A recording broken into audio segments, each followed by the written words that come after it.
First real mentor, basketball champs that year, completed his first associate's degree. No fights. Good things are happening. Should I talk about the one?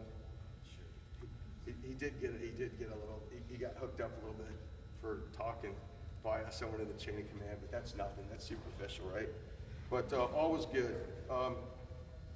So he's at Scott, he's a developed NCO with combat experience at the time, but the Air Force needs that experience elsewhere. So they decide, that's the wind. So they decide we're going to utilize him in a place that we think that we can use his skills. He's a law enforcement troop, he's an NCO, he's experienced now, he's a family man at PCS and to Lackland Air Force Base, to the 343rd TRS. What a shock, you know? It's kind of tough. I had a hard time there. He said he had a hard time transitioning because he'd been in a very male-dominated environment, and now he was the ranking guy, and he had 4 ladies with him. And he said it was probably one of the greatest learning experiences he's ever had because they kept him in check. And he developed from their inputs and from the oversight he had of them. He learned quite a bit, and he was very appreciative for that. Still with the nickname. In 2005, some other first happened for him. He became the first 13 team, or Team 13. That was the first course to go through the 13-week course. That was his. One of the other the achievements that happened was he was selected to be pretty much faculty. So instead of just teaching cops at one point, he gets up to being faculty development.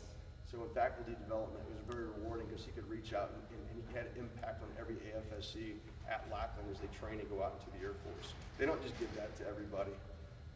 Some key takeaways, some of the things that did happen while he was an instructor. He made tech sergeant. Very hard rank to make. He became a master instructor. Hard T. Yep, hard T, master instructor. And he earned his second associate's degree. One of the things that he also did too is he volunteered for it, and that's probably the most dangerous mission that we've ever had since Vietnam, where we lost the most offenders in the history of the Air Force since Vietnam. And that was the police transition teams in Iraq. He volunteered and sacrificed 1 year away from his family in order to try to improve the policing and counterinsurgency operations for those in the Middle East. There's a lot of people here that have done that mission, that they know what it takes. You grow from it. He grew. He lost some friends. He lost your officer. He lost your lieutenant. Was killed by a roadside bomb. It was emotional. You bond. You get close together. You learn to lead. You learn to lead is what you do, and you get to share that leadership experience. And Sergeant Moore got to do that with a bunch of people in very, very trying at a very trying time while stationed at Fob Falcon. He asked him what was probably the greatest thing that happened while he was at Lackland. What really does he remember after all the stuff, the hard T, master instructor, faculty development, the mission, and he will tell you it was the birth of destiny. That was by far the most memorable thing there that he just still holds on to. Now I'll tell you a fun fact though about Sergeant Moore. So, he had been deploying now, so he's a Balad. He had to stand on a court-martial as a witness. And the judge kicked him off the stand and told him he was a horrible witness because he talked too much. So, back to the beginning of the nickname from basic training. So, time for him to PCS again. He's developed, made rank again. Now he's a senior NCO. He went from being a technical specialist, now he's managerial.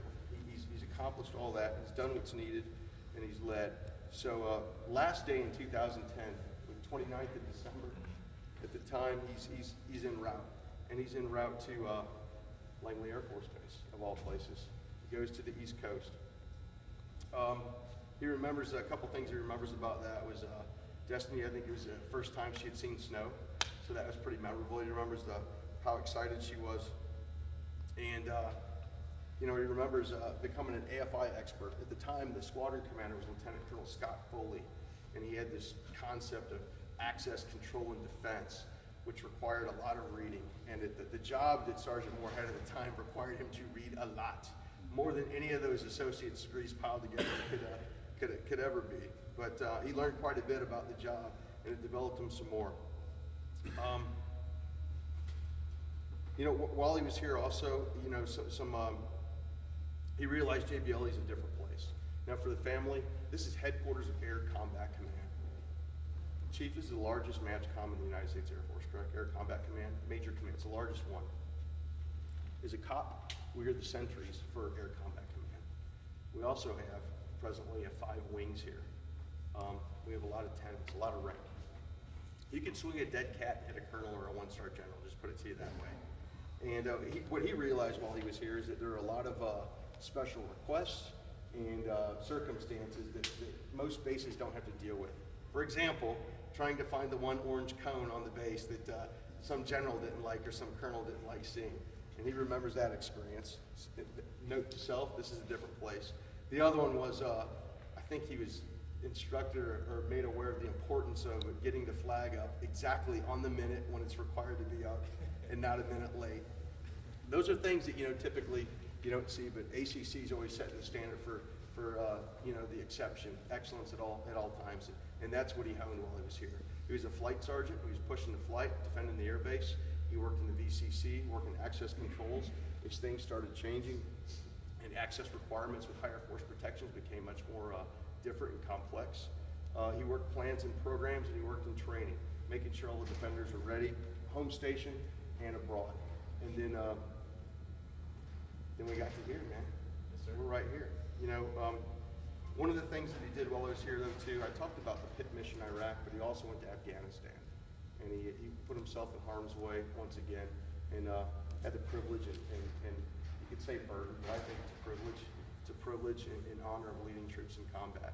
So you can actually, boom, on both fronts. Sergeant George Moore has led in very, very trying times. Has been very, very successful. If you ask him what his focus was at Langley, I think he'll tell you it was being a dad and focusing and reflecting on being a father and his health. It's probably no secret to anybody in here that you know, I'd say recently, about a year ago, he had an eye opener, and so did we. Unbeknownst to anybody, you know, his health changed just like instantly overnight, and he's really focused on that. But you know, Sergeant Moore, George, as I call you, it's Ray, sir. I just want to thank you for your contributions, for your sacrifices. I want to thank your family, y'all. It's a lot to loan a loved one to the United States military, and you wonder what they do. You know, you know they might be on the line or not, but I can tell you this. You know, your father, your cousin, your uncle, your brother, your son. You know, he put it out there. He both fronts, combat veteran, Iraq, and then also Afghanistan. He's leading the youth of our Air Force while at Lackland, securing nuclear weapons in Montana as a young man and making rank fast doing that.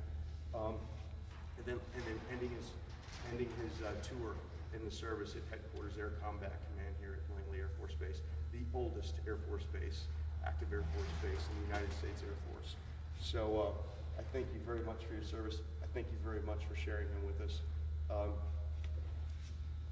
think I'll let you talk next. Or actually, let's, how about some medals? Huh? Is that what's next? Yes. Ladies and gentlemen, please rise for the presentation of the Military Service Medal to Master Moore. Remain standing for the publishing of the retirement order. Attention order. This is certified that the President of the United States of America, authorized by Executive Order 16 January 1969, has awarded the Military Service Medal, firstly Oakley Cluster, to Master Sergeant George R. Moore, Jr. for military service 30 December 2010 to 31 May 2016. Master Sergeant George R. Moore, Jr. distinguished himself in the performance of outstanding service to the United States as non-commissioned officer in charge, Installation Security Section, 633rd Security Forces Squadron, 633rd Air Base Wing, Joint Base Langley, Eustis, Virginia. During this period, Sergeant Moore took the lead to research new training technology, composing a fund request for $225,000 to purchase a state-of-the-art firearms simulator. Additionally, he procured $29,000 in wing anti-terrorism fund to upgrade severely outdated detection devices. Sergeant Moore's attention to detail led to a 75% increase in Joint Base Langley Eustis Force Protection Electronic Security System program, securing 5 wings, one-third of the Air Force F-22 aircraft and headquarters Air Combat Command. Son Moore spearheaded the implementation of the new Air Force Instruction and Installation Access Control, screening 14,000 visitors, resulting in the capture of 31 criminals and denying access to 509 individuals. The singularly distinctive accomplishment of Son Moore culminated a distinguished career in the service of his country and reflect great credit upon himself and the United States Air Force.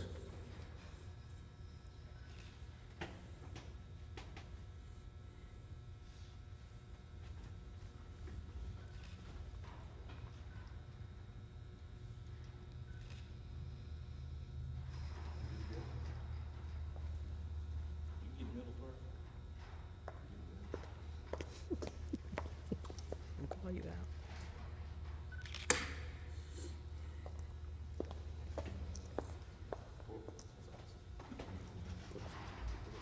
Public order.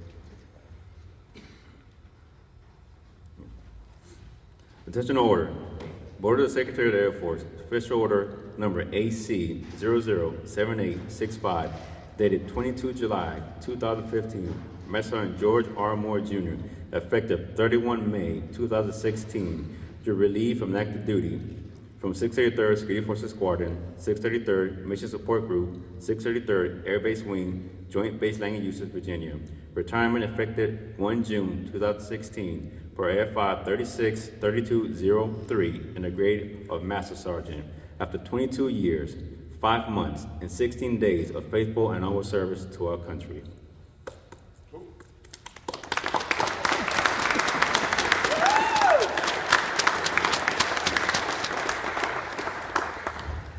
Master Sergeant Moore has received a letter of appreciation congratulating him on his retirement from the Chief of Staff of the Air Force, the Chief Master Sergeant of the Air Force, the Commander, Air Combat Command, the Air Force Chief of Security Forces, and the Air Combat Command Director of Installation and Mission Support, which will be on display after the ceremony.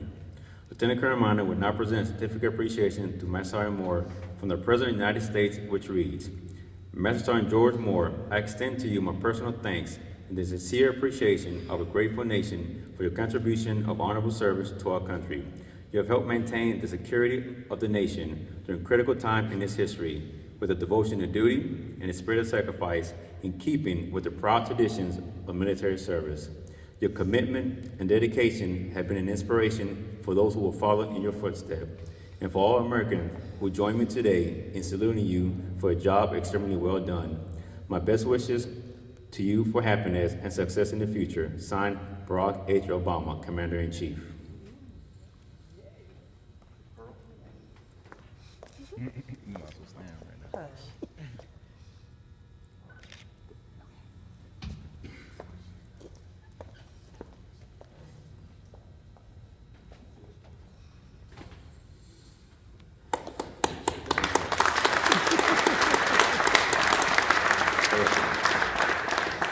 When someone retires from the Air Force, they still remain a valued part of our...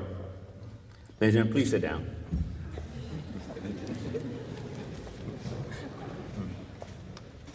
When someone retires from the Air Force, they still remain a valued part of our Air Force family.